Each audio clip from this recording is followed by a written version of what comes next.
नाशाय गोविंदाय नमो नमः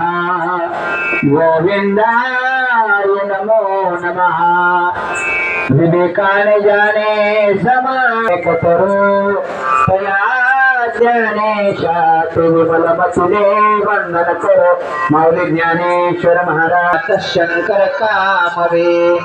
तमो मे सर्वभूतानां प्राणां प्राणवतां तथा श्रीं श्रीं कांति क्षमा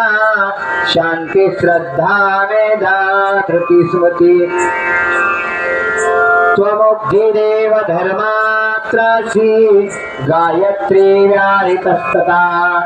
जयाच विजया धात्री लज्जा कीर्ति स्पृहा दया दुर्गा माता की जय। आज आपण या देवी भागवत ग्रंथाच्या निमित्ताने ऐकत